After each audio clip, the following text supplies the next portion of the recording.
Bien, clase 7, las realidades de la nueva creación en Cristo. Gracias. Dice el propósito, crear conciencia en el creyente acerca de las realidades de lo que somos y poseemos, a fin de conocer y entender lo que Dios nos ha concedido en Cristo Jesús. Thank you. Dice ahí la introducción, una de las realidades más tristes que encontramos en muchos creyentes es la ignorancia que poseen acerca de la realidad de lo que son y lo que les pertenece en Cristo. Esta ignorancia es el mayor enemigo que el creyente puede experimentar, ya que la ignorancia no permite el disfrute pleno de nuestra vida y perpetúa la frustración y el desconocimiento de lo que somos y lo que Dios ha hecho en nosotros y por nosotros. No es un misterio, ¿verdad? La realidad que acabamos de leer.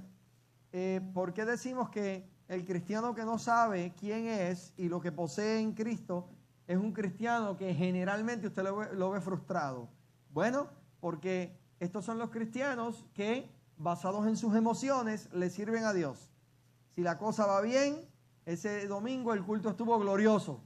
Pero si deben la casa y está atrasado los pagos de las tarjetas y su adoración corporativa es circunstancial. Depende de cómo esté todo, de cómo vaya la cosa, de cómo, ¿verdad? Eso lo sufrimos aquí en Casa de Gracia y en muchas iglesias, ¿no? La realidad de que somos seres humanos que muchas veces permitimos que las emociones nos dominen y que las emociones nos controlen y, más que nada, que las emociones determinen nuestra disponibilidad a la hora de adorar a Dios de manera corporativa. Entonces, es una realidad muy interesante. Y dice que es el mayor enemigo, ¿por qué? Porque realmente el ignorar lo que se te ha concedido en Cristo te quita, ¿verdad?, la habilidad de sabiamente manejarte en esta vida. Te despoja de muchas herramientas que podrías estar utilizando para beneficio de tu casa, de tu matrimonio, de tus hijos. En esta clase vamos a estudiar las realidades de esa nueva creación en Cristo para poder descubrir todo lo que se nos ha concedido, de acuerdo a 1 Corintios 2:12. Primera realidad de la nueva creación, nueva criatura. Soy nueva criatura, lo declara la Escritura. Lo hemos declarado muchas veces, pero desconocemos esa nueva criatura. Quiero aclarar también que cuando la Biblia dice que somos nuevas criaturas, ¿qué le pasó a la vieja criatura? Murió. No podemos encontrar ningún lado en la Biblia donde hable de que la vieja criatura y la nueva criatura están presentes en el cristiano. Si usted le sirve a Cristo, la vieja criatura fue destruida totalmente. Usted es una nueva criatura, una nueva naturaleza. Dice ahí, es imperativo que el nuevo creyente comprenda que Dios no reformó, restauró o reparó nuestras vidas. Así que invitar a un pecador a que haga profesión de fe diciendo restaura mi vida, realmente no es bíblico. Entiendo que la intención es buena, pero no es bíblico porque Dios no restaura la vida del pecador. Dios no repara la vida del pecador. Dice la palabra que en Cristo todos nosotros morimos en Cristo.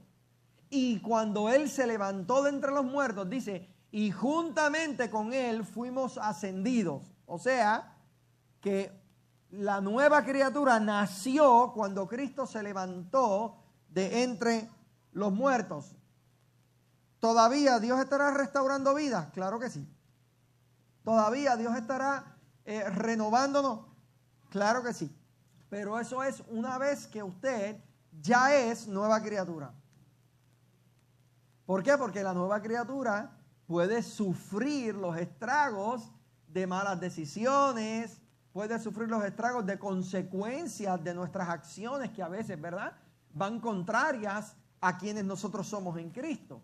Entonces, ¿pueden las emociones de una nueva criatura ser dañadas a tal nivel que necesitemos restauración? Claro que sí. Entonces, como cristianos, sí podemos entender el concepto de que Dios restaura, de que Dios repara, de que Dios reforma, pero no en el caso del pecador. En el caso del pecador es nueva criatura. Una vez vienes a Cristo, entonces, un ejemplo muy bueno es el Evangelio. El Evangelio fue formado desde la eternidad. La Biblia identifica, ¿verdad? El apóstol Pablo habla de el Evangelio eterno de Dios. O sea, desde antes de la fundación del mundo ya el Evangelio estaba. Ahora bien, el Evangelio fue establecido, vino a ser vivido y puesto en marcha por la vida de Jesucristo, diseñado y explicado por el apóstol Pablo. Entonces allí se formó, ¿verdad?, este evangelio maravilloso dentro de nuestra historia. Ahora, con el pasar del tiempo, el evangelio que fue formado fue ¿qué? Deformado. Y pasó a ser una cosa muy diferente a lo que el apóstol Pablo había definido. Por eso es que es la famosa historia de los reformadores, porque ellos se dieron cuenta que la iglesia había deformado el evangelio a tal magnitud que ya no se parecía en nada al evangelio de Jesucristo. Y entonces ellos comienzan a darse a la tarea de reformar lo que una vez fue deformado. Así que ahí tenemos un buen ejemplo, ¿no? Hoy en día estamos nosotros tratando, ¿verdad?, con los pocos recursos que tenemos, con toda la buena intención, ¿verdad?, de permitir a Dios que siga reformando su maravilloso evangelio en nuestras vidas, porque la historia de la iglesia cristiana es una historia de reforma, deforma, reforma, deforma.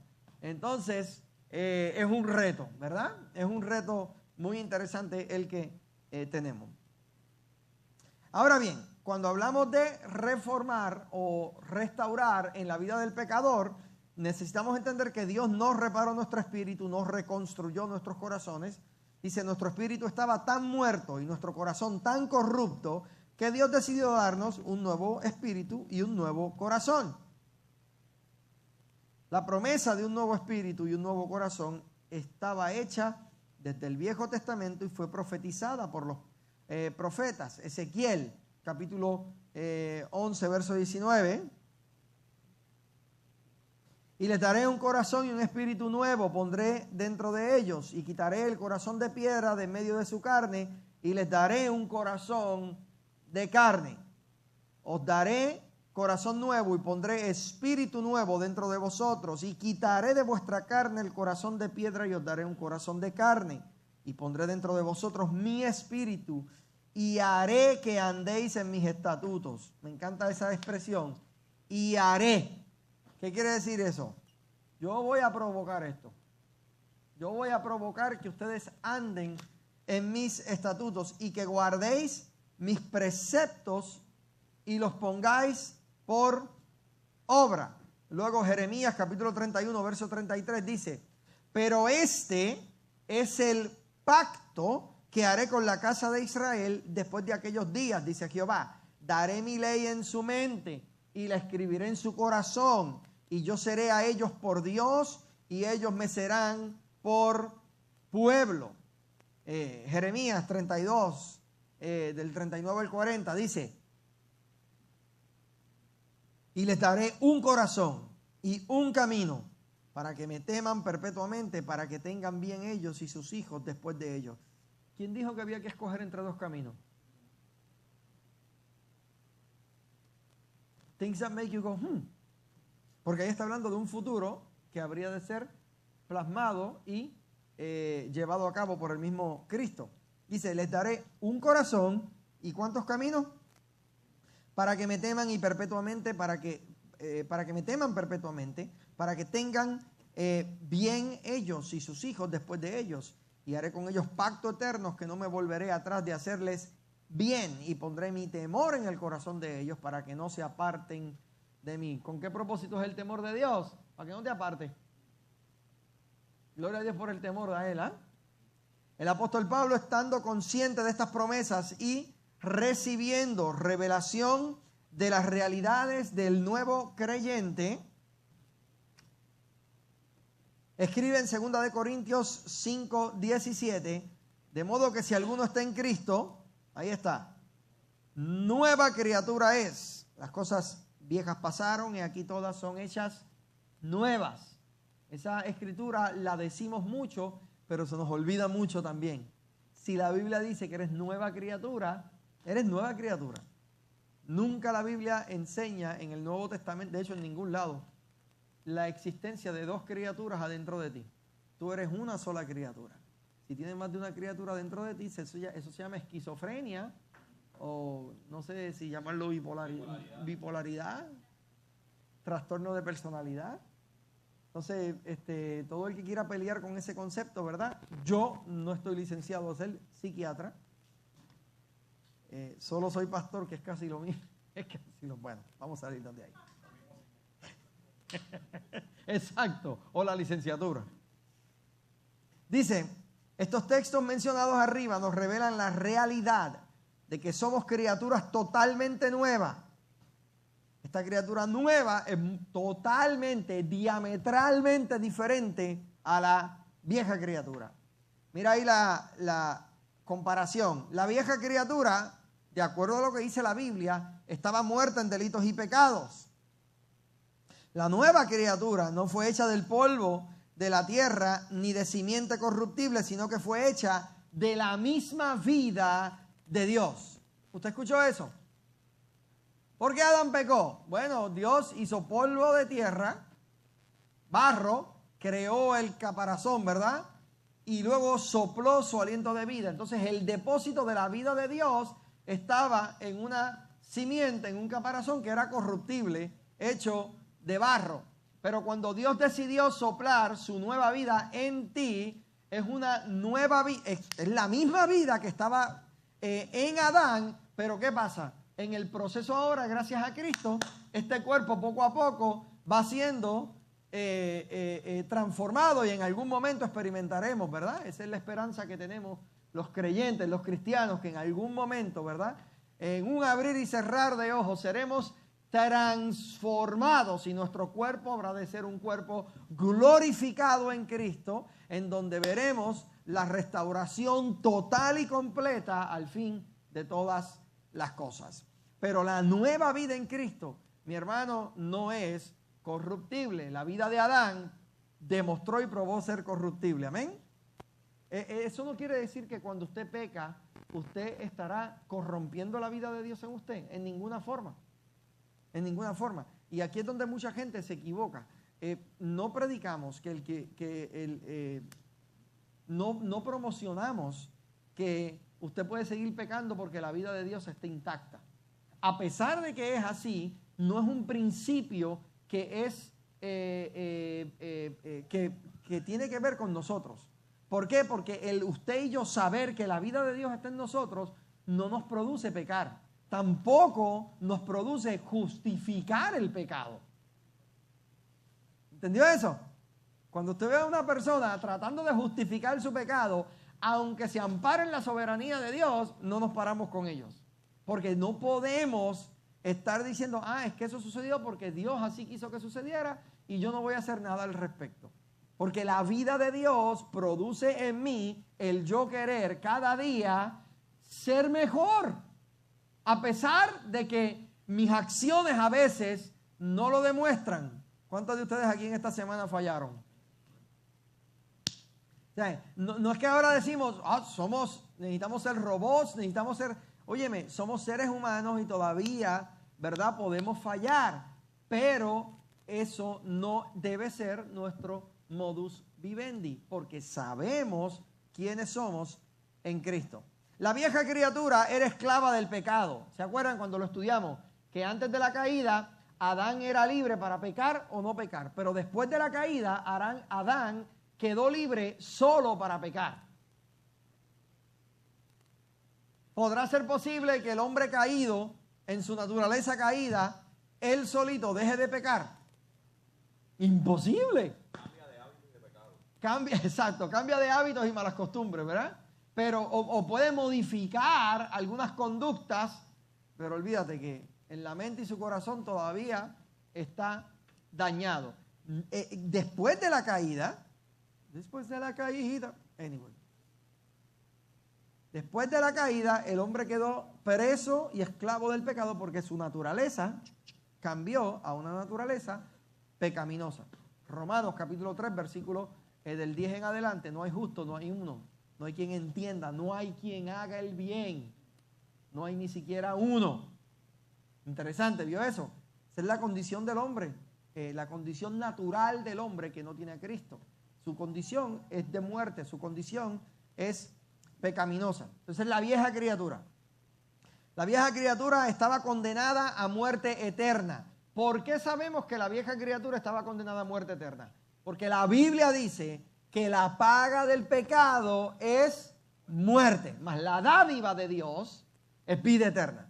Entonces, si la paga del pecado es muerte, entonces todo pecador que no conoce de Cristo está muerto. Dice la palabra, Él os dio vida cuando estabais muertos en vuestros delitos y vuestros pecados. Yo, ¿verdad? Me sirve a mí como un buen barómetro para saber cómo estoy. Es cuánto dolor yo siento genuinamente cuando yo fallo. El problema que tenemos hoy en día con cristianos que predican la teología reformada y con cristianos que creen en la soberanía de Dios es que muchos de ellos se han insensibilizado a la realidad de cometer sus faltas. Porque dicen, es que Dios fue soberano. Sí, pero ¿cuánto dolor te causa a ti como tal realmente el hecho de que actuaste y te comportaste contrario a tu naturaleza divina? Y eso revela el corazón de la gente. Claro.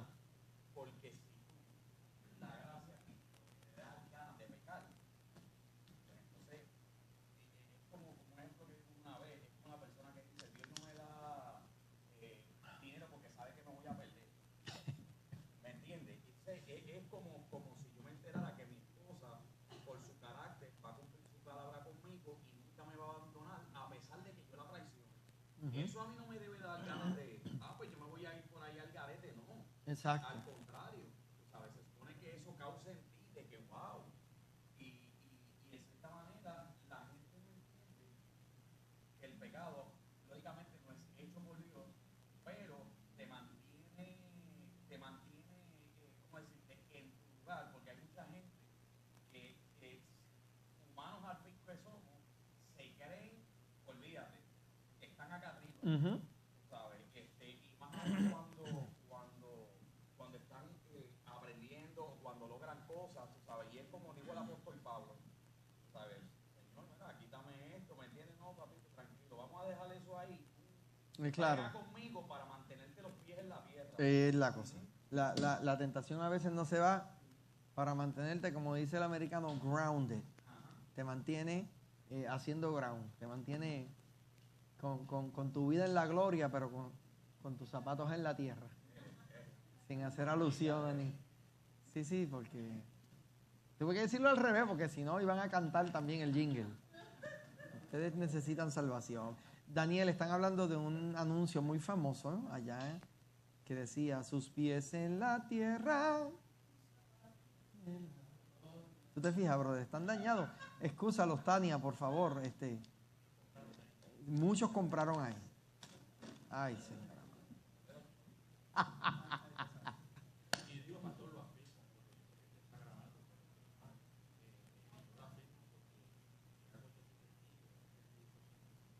Amén. Sí, no podemos, en ese sentido, ¿verdad? No hacemos una diferencia muy marcada con muchas iglesias que predican gracia. Hazte esta pregunta. ¿Cuánto dolor genuinamente yo siento cuando yo sé que yo he faltado y he actuado no como quien yo soy? ¿Todavía producirá el pecado? ¿Todavía producirá las faltas en nuestras vidas genuina un sentir genuinamente feo, porque si es así, gloria a Dios. El peligro está cuando deja de dolernos, cuando deja de molestarnos. Yo sé que este pecado ha sido tratado por ti en la cruz del Calvario. Men. Pero qué mal me siento por haber actuado no conforme a quien realmente yo soy. Ahí es que está la pregunta. ¿Cuánto dolor sientes por el pecado? A mí me encantaría ver gente molesta de verdad con el pecado. Gente endemoniados con el pecado. Pero es que hoy en día todo como que ha sido, ¿verdad?, devaluado y diluido a tal grado. Bueno, la Biblia a lo malo le llaman bueno. O sea, dime tú si no se cumple la palabra, hermano. Aquí hemos llegado al punto que a lo malo le llamamos bueno, en nombre de una supuesta aceptación.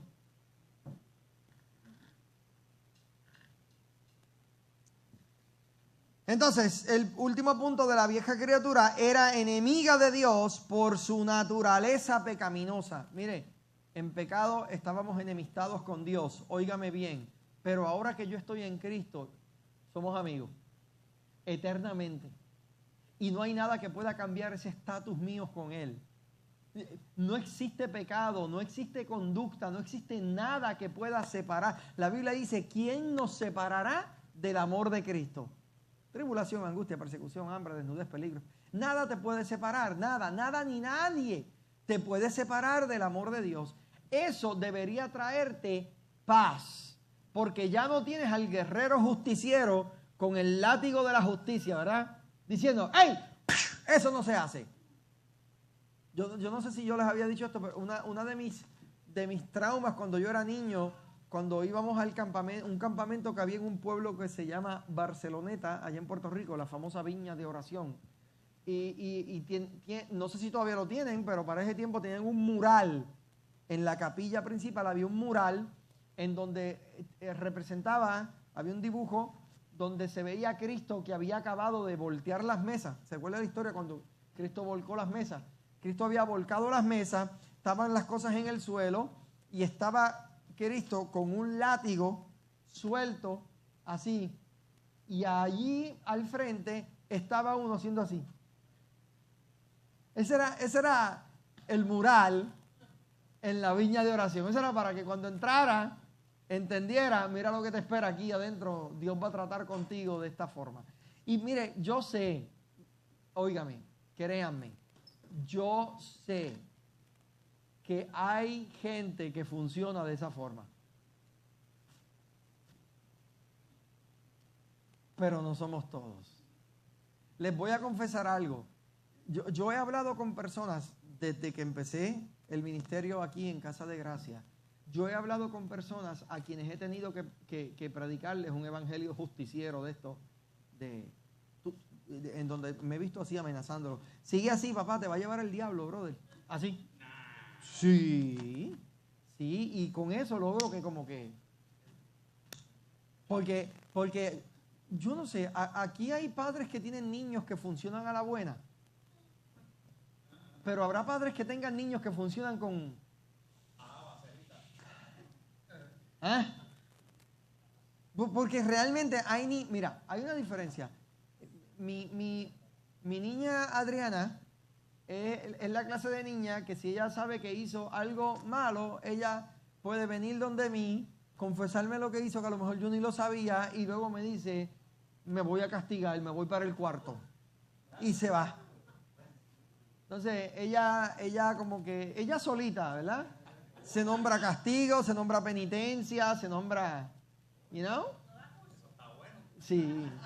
No, Aaron no da curso, pero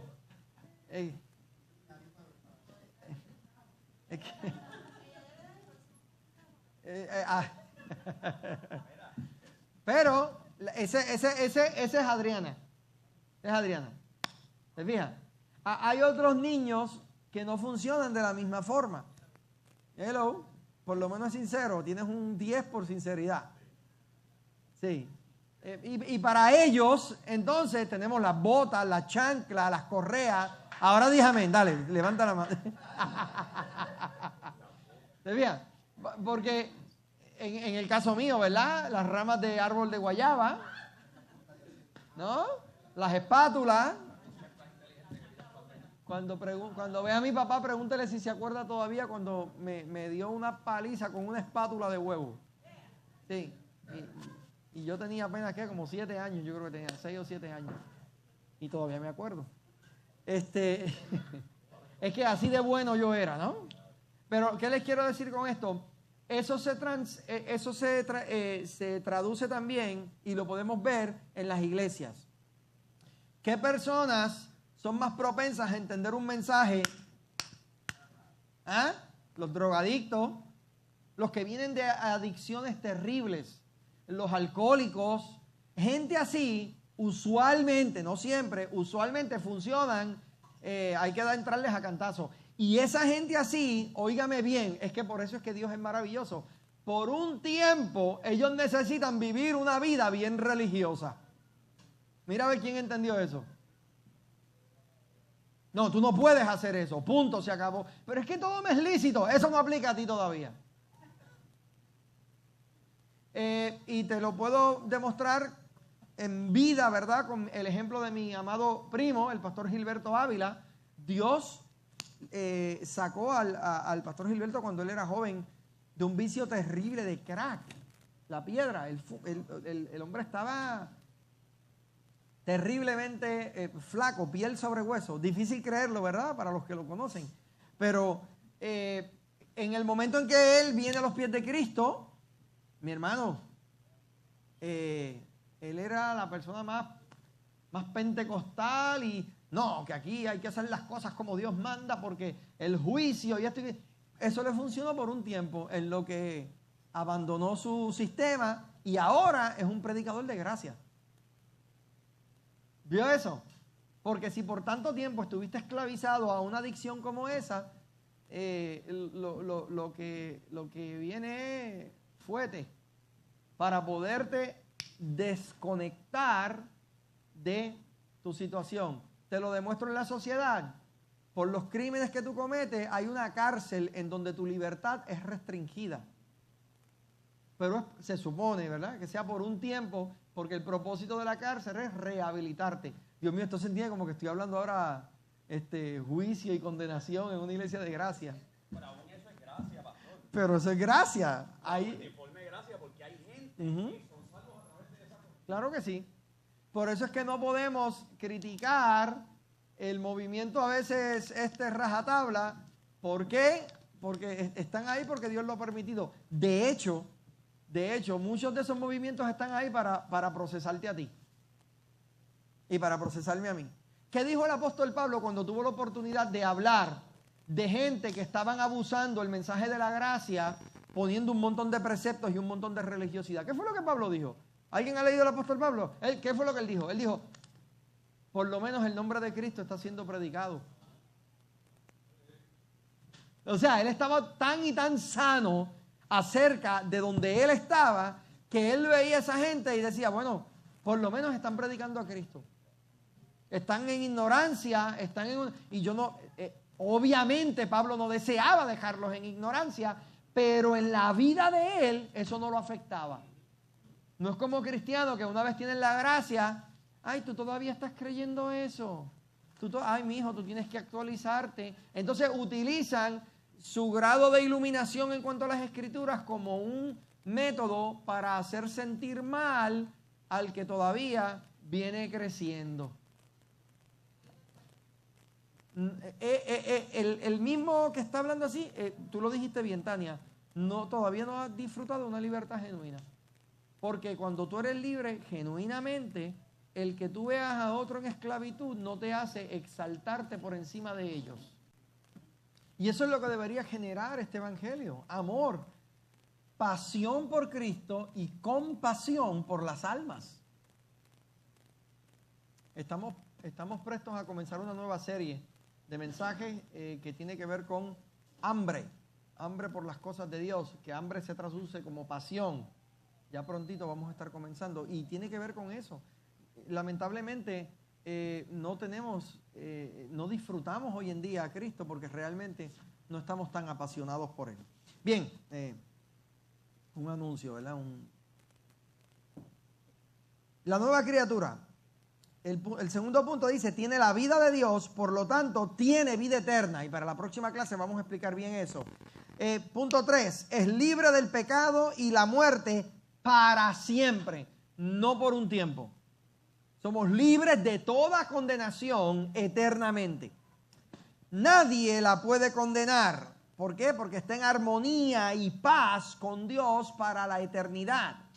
Su naturaleza es divina. Segunda de Pedro 1:4 dice que hemos sido, ¿qué? Copartícipes de la naturaleza divina de Cristo. Una de las realidades de la nueva criatura es que, como es totalmente nueva, no es en lo absoluto nada de lo que era la vieja criatura, ni tampoco puede ser definida por la carne. Óyeme, tus pecados, tus faltas, no te definen. Hasta que no entiendas eso, vas a vivir siendo esclavo. Tus faltas no pueden definirte. Porque hay mucha gente que como falla, dicen, es que yo soy un borracho, volví otra vez a caer en el vicio de la... Es que lo que hiciste no tiene que ver con quién tú eres. Estás siendo procesado. Dios te está moldeando a la manera de Cristo y eso es un proceso que en algunos es más rápido, en otros es más lento, pero ciertamente nos están procesando. ¿Tu hijo aprendió a limpiar su cuarto, su alcoba del primer día en que le enseñaste?